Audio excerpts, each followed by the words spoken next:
On raconte qu'un chassid d'Admor Zaken qui s'appelle Rabbi Binyamin Kletzker, qui avait tout un chargement de marchandises, se dirigeait vers Liozna, la ville d'Admor Zaken, et se rendant compte qu'il n'aura jamais le temps d'y arriver pour les fêtes de Rosh Hashanah, Kippour, Sukkot, il décide d'abandonner son convoi aux mains de ses employés, ce qui bien entendu était très risqué.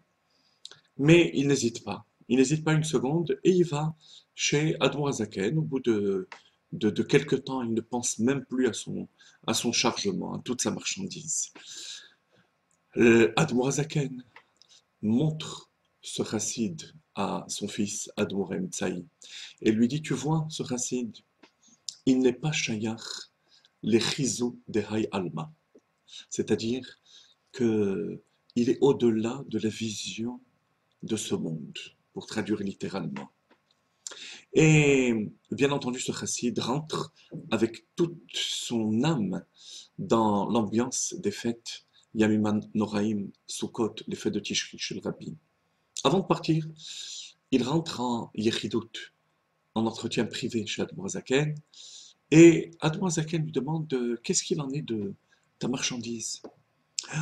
Oh là là, j'ai oublié.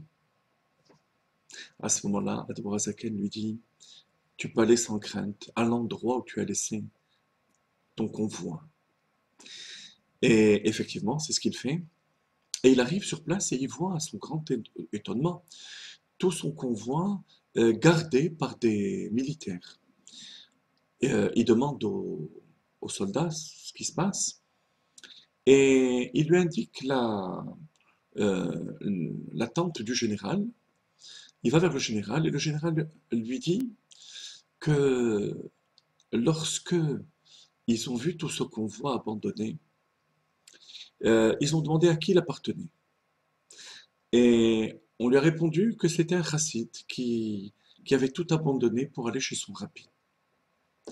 Et à ce moment-là, le général, qui apparemment était accompagné aussi du seigneur, du paritz de la région, a- ont été tellement touchés, émus de cette chose, comment un chassid peut être au-delà des choses matérielles de cette manière, qu'ils ont fait garder le convoi pendant plusieurs semaines. C'est l'objet de notre paracha. Kedoshim Tiyu. Vous serez kadosh, saint. La notion de sainteté, comme la paracha nous le dit à la fin, va'avdil etrem. C'est la notion de séparation. Avoir une certaine transcendance, un certain recul vis-à-vis des choses matérielles de ce monde. Non pas seulement du domaine de l'interdit, parce que ça c'est évident, mais du recul par rapport au domaine du permis, que ce soit pour le manger, le boire, la parnassa, le travail, le recul. Kedusha, c'est la première mitzvah qui est citée et qui est considérée d'ailleurs par le Sefer Haredim comme une mitzvah de la Torah, alors que le Ramban Nachmanide la considère comme une mitzvah klalite, une mitzvah générale, donc qui ne rentre pas dans le décompte des 613 mitzvot. Et à la suite de cette mitzvah, il y a la crainte des parents. Ish imo ve'aviv tirao, de craindre sa mère et son père.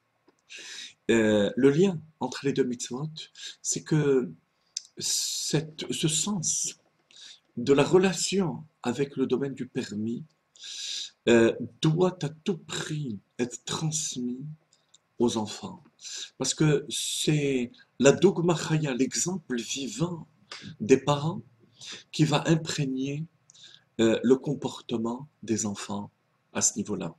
Et leur recul vis-à-vis des choses matérielles. Ce qui paraît être un détail chez les parents va être vu comme quelque chose d'extrêmement révélateur par les enfants. C'est la raison pour laquelle, juste après Kedoshim Tiyu, le pasuk nous parle de l'éducation des enfants. Et on place la mère avant le père, parce que l'essentiel de cette éducation est entre les mains de la mère, puisque la mère est plus en permanence à la maison et proche de sa famille. Et juste après cette deuxième mitzvah, la crainte des parents, le Shabbat, et Shabbatotai tishmoru. Parce que le Shabbat est la mitzvah par excellence qui exprime ce recul vis-à-vis des choses matérielles de ce monde. Le Shabbat, c'est chaque semaine être capable de cesser toute activité, pas seulement les activités, mais les paroles, les discussions et même les pensées, les soucis matériels de toute la semaine s'estompent, disparaissent lorsque Shabbat rentre. Et ça aussi, les enfants le sentent énormément. Les enfants et notre entourage. Shabbat est bien la reconnaissance, la déclaration par chaque juif de la création du monde par Akadosh Baruch Hu. C'est le témoignage de la création du monde. Et lorsqu'on témoigne de la création du monde par Akadosh Baruch Hu, et qu'on prend conscience que chaque instant de notre semaine, de notre monde matériel, est dirigé par Akadosh Baruch Hu, automatiquement, on a le recul nécessaire vis-à-vis des choses matérielles. C'est ce qui nous permet aussi de sortir des barrières du monde matériel, car le Shabbat est aussi Zecher Netziat Mitzrayim, en souvenir de la sortie d'Égypte. Voilà donc le rapport entre Kedoshim, le respect des parents, et le Shabbat, surtout pour ce Shabbat qui est la suite de la fête de Pessah, de la sortie des barrières du monde pour, ressentir et être imprégné de cette Kedusha pour laquelle Dieu nous promet Kedoshim Tiyu, vous serez saints, car vous avez ce potentiel de sainteté en vous.